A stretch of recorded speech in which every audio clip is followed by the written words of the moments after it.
How's it going, Habibis? As many of you guys know, tomorrow, December 5th, 2024 will be the birth of Dark Magician Best Deck because it has been officially announced that Dragoon will be released in Master Duel. I am so excited for this. I'm not going to say I told you guys so, but I did tell you guys so. I said it was going to happen. It was bound to happen, and here we are. It is a moment to rejoice, but it's also a moment to be prepared for. So basically, I don't want this video to take too long, but it might naturally take too long. So, listen in the background. It might be good to, have it pulled up so you can see some things that I have like as visual representation. But, go pet your dog, clean your house, scrub your toilet while you listen to it. I'm going to basically talk about all the viable tech/engines that I think Dark Magician in Master Duel can utilize. So I have assessed this based off of all of the basically current parameters of Master Duel. The ban list, including Maxi, the meta, everything, the fact that it's a best of one, everything that you could think of. This is my opinion on what cards or engines could be used to basically help supplement Dark Magician, to take it to the next level, to get you out Dragoon, to get you dubs with the best deck, Dark Magician. So before we get into this, I do want to tell you guys, I'm going to be live when the event drops, or not event, but when the ban list drops, and we're going to open up packs, and we're going to be basically like theory crafting our deck. It's probably going to already be done. We're going to be play testing our deck, definitely, and trying out new things, and you guys are going to get to hang out and see me play the deck on the ladder. So hopefully you guys can come for that. If you're not already following the stream, twitch.tv/King Maddie. I'll leave a link below. Be sure to drop a follow so you know whenever I go live. And let's get into it, guys. These are the best engines/tech for Dark Magician. So for starters, we are going to be talking about the elephant in the room, so to speak. Let's talk about ref first. Something that I think people don't realize or don't understand, that in a standard Yu-Gi-Oh deck, we're just talking about Yu-Gi-Oh in general, some wise person once said you should play roughly 5 normal summons.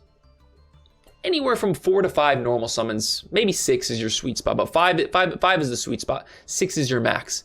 What that means is Magician's Rod is a normal summon for us. Most people are playing that at 2, if not 3. You have, as you can see, I have a lot of different options here for normal summons that we're going to talk about. Diviner, Cartesia, maybe even Albaz. Ref is a normal summon because, as you guys know, you cannot normal summon that term. So I count that as a normal summon. If you're playing this card at 3, and obviously I know the joke, haha, you get ashed, you lose the game, and then people will counter that and say, well, that's going to happen regardless when you're playing Dark Magician. Very true. That is very true. However, it is a little bit worse with ref. If you're not playing a pure build, even with some pure builds, it's usually not that bad. That if you get ashed, as bad as it is if you get ashed playing Red Eyes Fusion, because there you basically end your turn and it's GG's from there. So I know that's kind of the main thing that people have a contention with it. My contention is the fact that it is your normal summon, and you already kind of have a lot of normal summons in the deck. So hypothetically, you're playing 2 rods, you're playing 3 ref, playing Cartesia, you're playing Quem, you're maybe even playing Diviner the Herald. All of a sudden, you got 9 normal summons, and I'll talk about why I think you should be playing Diviner the Herald in just a second. You got 9 normal summons. That's too much. And for those that don't know, Verte is going to be legal for the time being with Dragoon at 3, completely unlimited. I think it's best, if you're going to play ref, to play it at 1 potentially.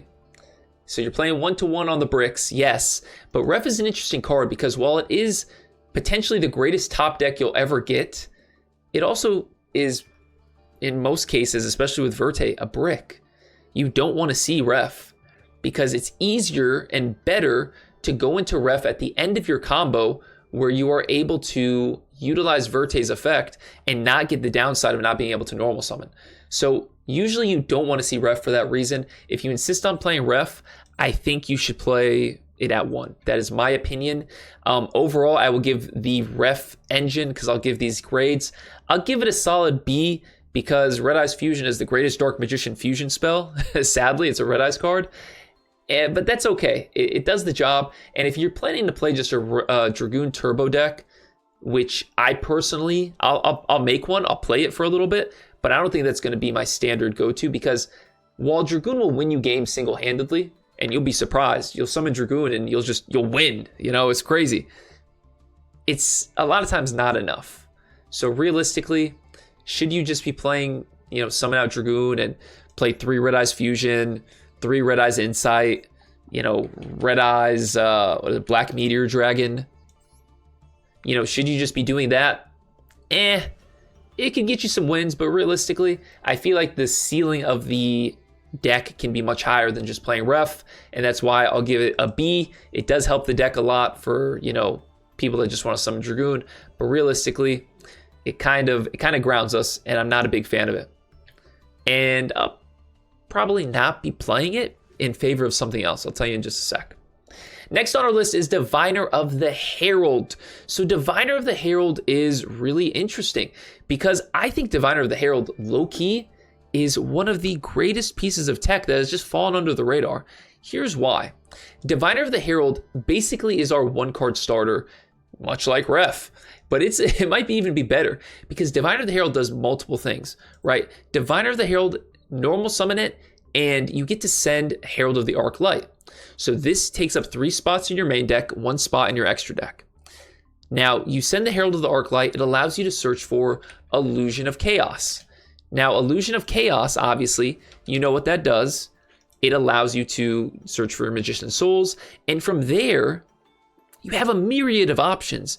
The most obvious one is summon Magician's Souls, go into Verte, you know, dump Dark Magician, and either ref or, you know, use another maybe branded fusion into Dragoon. And I'll tell you how you can use, by the way, because I know some of you guys are going to be like, you can't use Verte straight into Dragoon with branded fusion. You can't do it straight away, but you can do it almost immediately after that. And I'll tell you guys in just a few.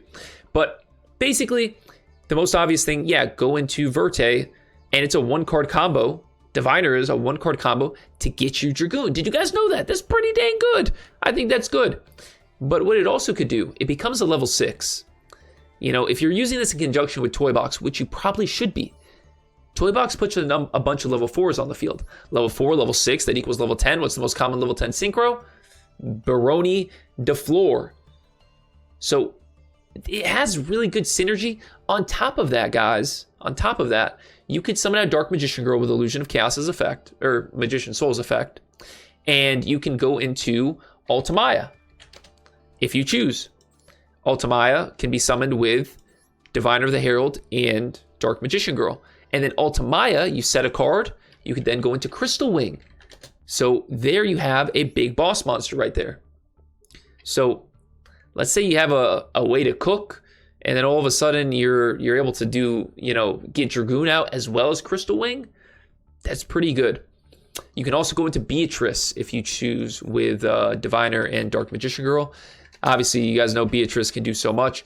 I don't think I'm going to be playing it, but I feel like Diviner on its own, even if you don't choose to go with the 2 synchros or Beatrice, I think Diviner of the Herald and Herald of the Arclight is more than enough to substantiate why you should play this card in your Dark Magician deck. I'm going to give it a solid A. I think Diviner of the Herald's a very good tech piece. Next on the list is the Dogmatika package. So I'm going to just talk about the Dogmatika package as a whole, and then I'll talk about Nadir Servant later. So Dogmatika, I'm going to be quick with this. I don't think it's that good. I don't think it's that helpful for Dark Magician. It does give us some plays. Obviously, you're going to be using your Nadir Servant to search for Ecclesia, and I do feel like if you're going to be doing this, you know, it basically is more like a supplemental package. It doesn't actually help you get to Dragoon if you're playing this part of the Dogmatika package. Let me repeat.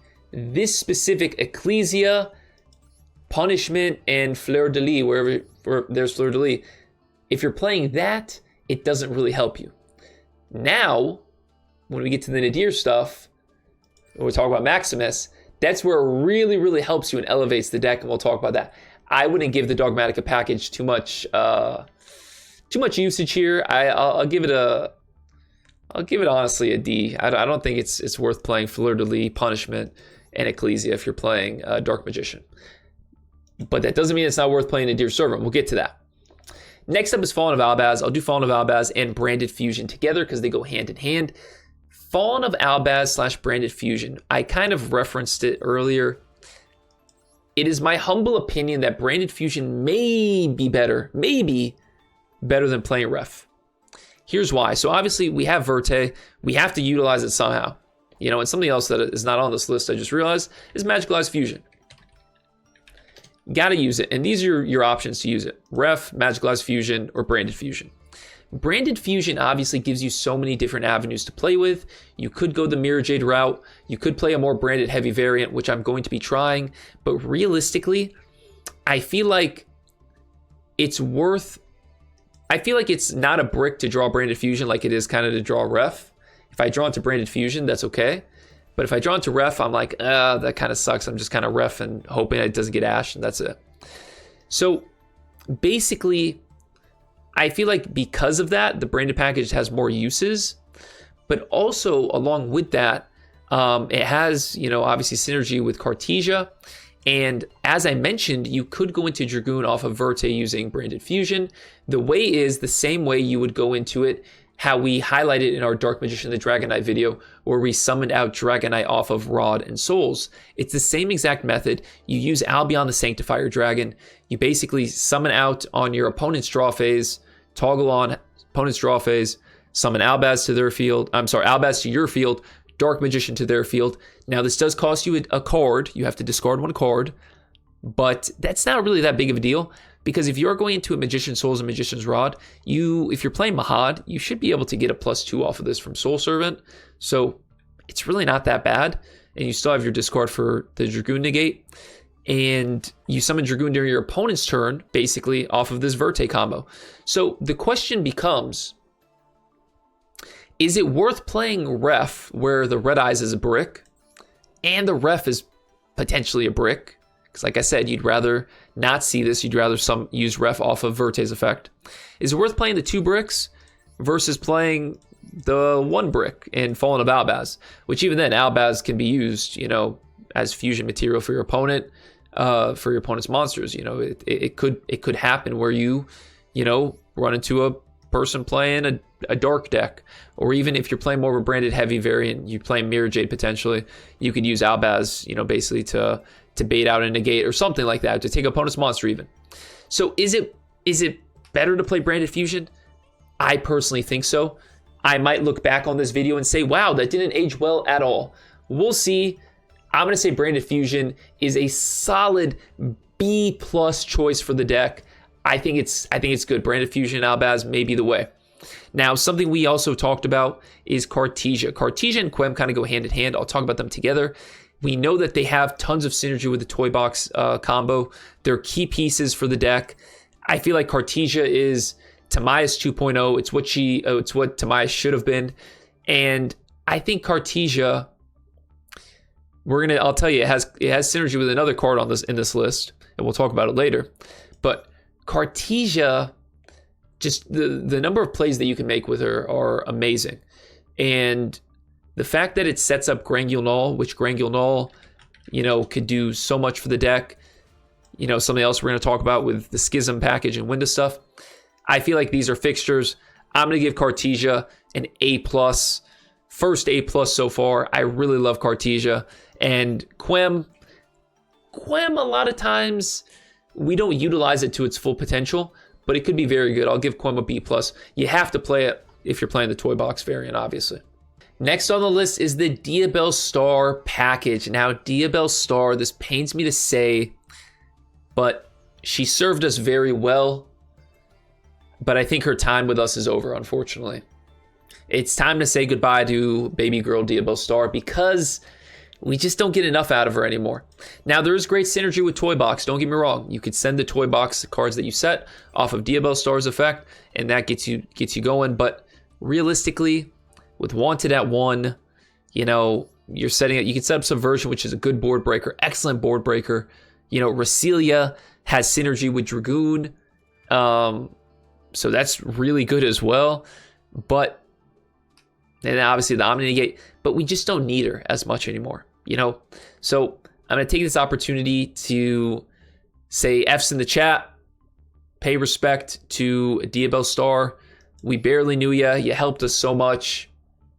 C-. Anyways, next on the list is Dark Magician, the Magician of Black Magic. Now, this goes along with the Gandora and Shining Sarc. So you may be wondering, Maddie, what are you talking about? Shining Sarc is this deck, Dark Magician is this deck. They're two different decks. They are, however, there is synergy to be had here. Let me explain what I mean. So essentially what you could do is you can use Shining Sarc and Dark Magician, or Shining Sarc and Gandora, or Shining Sarc and Illusion of Chaos to search for Dark Magician. To summon out, so let's say you get these two, Shining Sarc, DM, Shining Sarc, search for Gandora, summon both, Gandora, Dark Magician, use Gandora's effect, pay 4,000 life points, pop DM, it comes back as a level 8, summon another DM off of Gandora's effect, set Secrets of Dark Magic, we know what that is, fusion spell, quick effect. Next, what you're going to do is you're going to overlay into Draglubion. You're going to overlay into Draglubion, okay? And then Draglubion's effect, you're going to use its effect to summon Hope.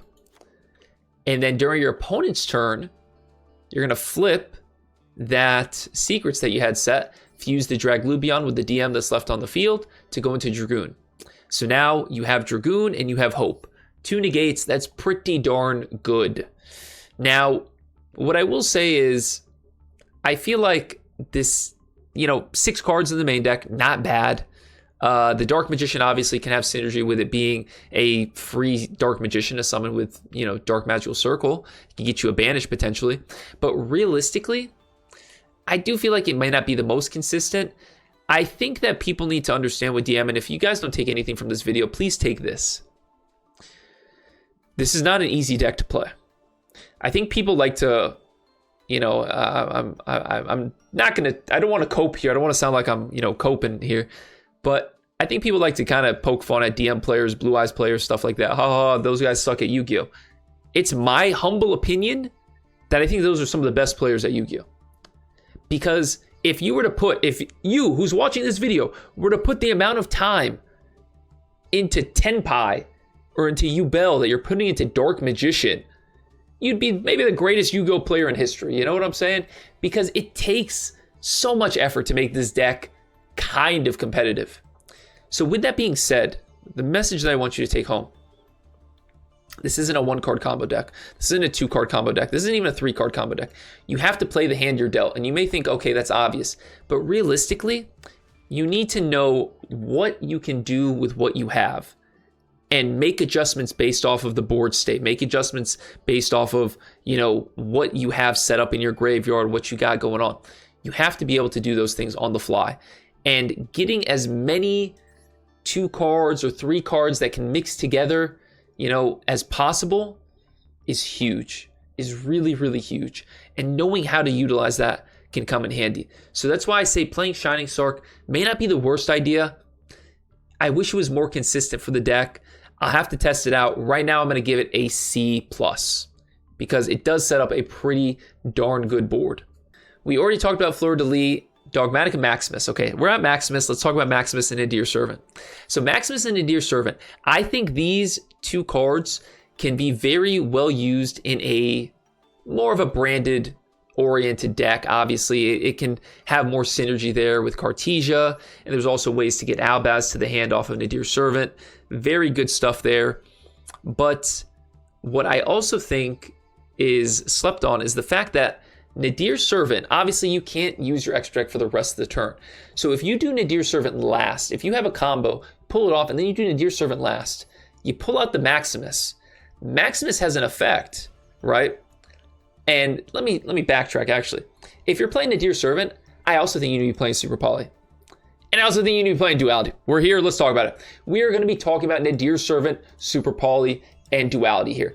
I think these, you have to play 2, you play this at 3, 4, you play this at 2 to 3, 6. So you're talking 6 to 8 cards, okay? 6 to 8 cards here, including this 9. So 7 to 9 cards, excuse me.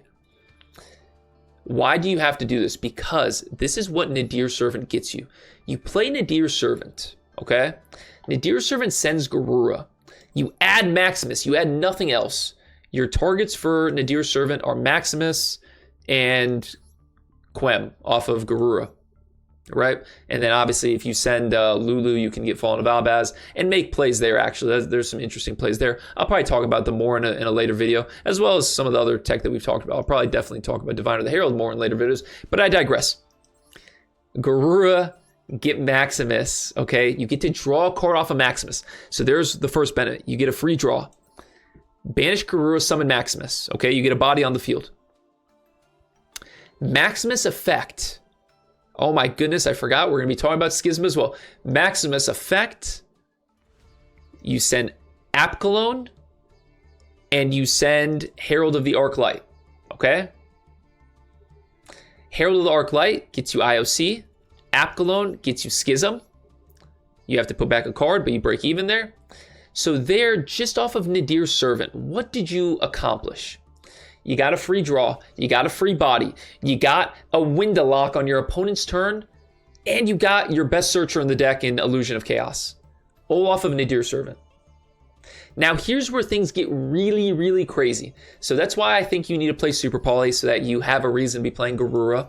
That's fine, you need board breakers anyways. You should be playing in a deck like this anywhere from 9 to 12 board breakers, mixture of going second cards, hand traps, talents, that kind of thing. Here's where things get crazy, and I'm going to talk about Duality. Duality and Cartesia, I think I mentioned, Duality and Cartesia is a 2.5 card combo to get Dragoon. But Duality and Nadir Servant is a crazy combo to get to Dragoon. How does that work? So obviously Nadir Servant locks you out of summoning from the extra deck for the rest of the turn. But Maximus actually fits the criteria for Duality. Duality, for those that do not know, is a card that you target a monster on your field, and then you summon a monster out of your extra deck with the same type, the same level, but the opposite attribute. So if you target a light, you summon a dark, target a dark, summon a light. Basically, Dragoon is a level 8 spellcaster dark. Maximus is a level 8 spellcaster light. During your opponent's draw phase, you activate Duality, target the Maximus, summon out Dragoon. 2-card combo. So now, all those 4 things that we just listed, on top of that, you get a Dragoon. You can't beat that. You just can't. That's really dang good. So you're Winda locking and you're Dragooning off of this 2-card combo. Pretty crazy. And I also think that Duality has very good synergy in a more branded oriented deck, like I said, because if you're playing a more branded oriented deck, you're potentially playing a Luber. Now, a Luber gives you another Duality target because a Luber is a dark level 4 fairy. You're going to be playing a light level 4 fairy. So possibilities are endless. Being able to go into Herald of the Arclight, which is an Omni Negate, is pretty dang crazy. I think that, I'm definitely going to be testing this out and seeing how it works. It does take up a lot of space. I said 7 and 9 cards, but you're also going to be playing Shaddoll Schism. So realistically, it's like 9 cards, Takes up extra deck space because 1, 2, 3. You're playing Mud Dragon as well. 4, 5, 6. It takes up space, but I think the reward is worth it. Something else that I need to mention with Duality, I said that Cartesia and Duality is a 2.5 card combo. The half card being a card to fuse with Cartesia, which should be easy for this deck. Duality also works with Grangular because Grangular is a level 8 light spellcaster. So Grangular and Duality can get you into Dragoon. So I really like it. While I will say, I'll say individually the Nadir Servant package, I got to test it out more, but I really think it could be very beneficial. With that being said, I feel like you have to play them all together. So you have to grade, Duality, Super Poly, and Nadir Servant together, because you can't play one without the other. Well, I guess you could for Super Poly if you just want to play those as your board breakers, but you get what I mean.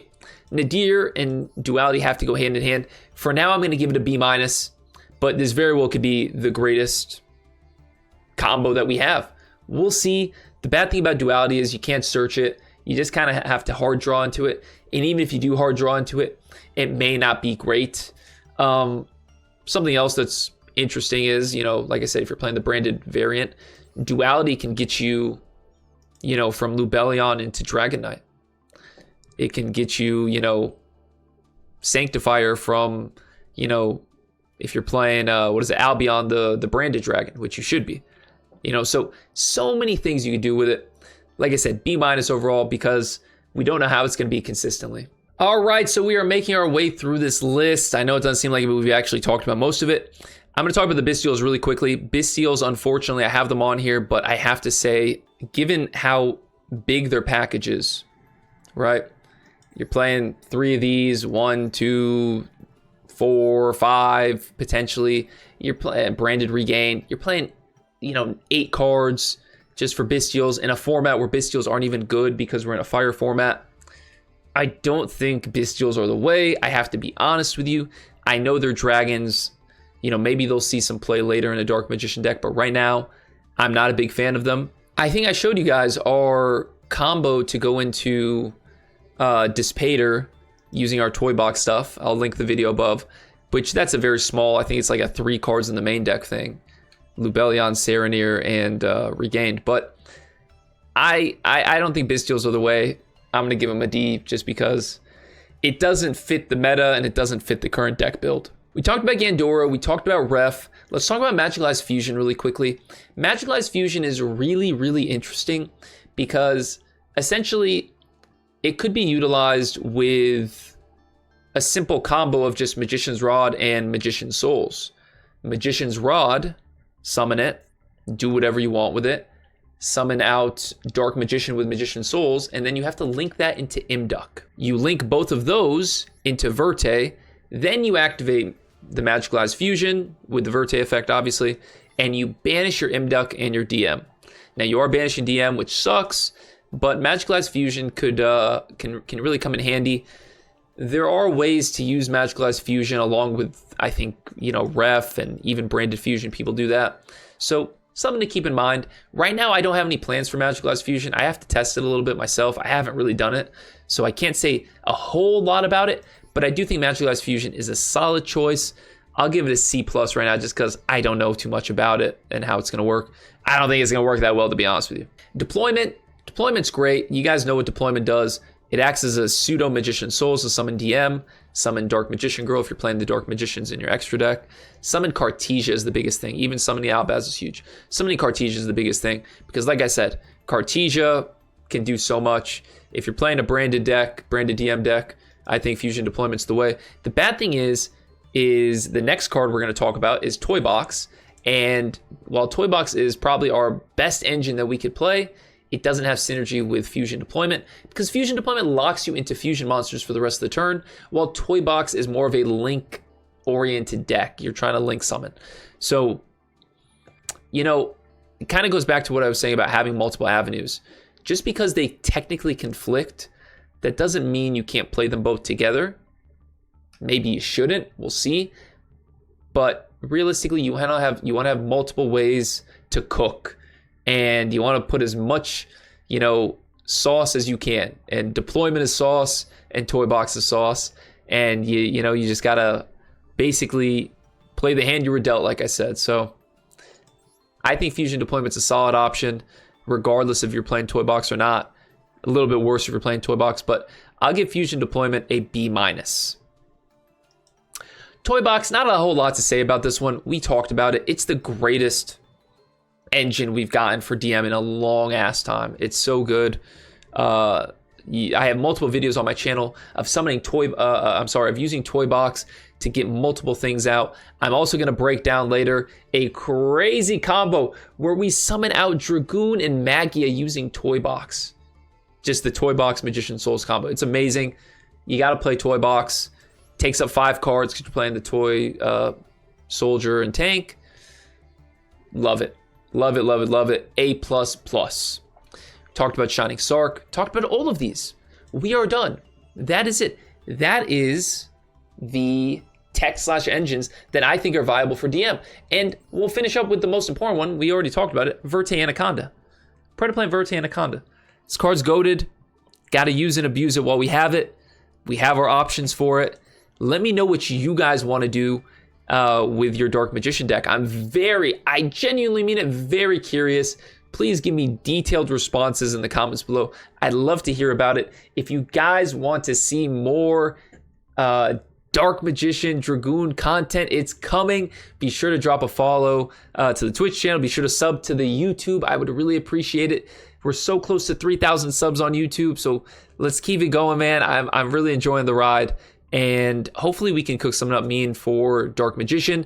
I will be posting this video today, and then tomorrow I will also be trying to post a video of the deck list that I come up with, and yeah, it's gonna be fun. It's gonna be a fun ride, guys. Hopefully you're a part of it.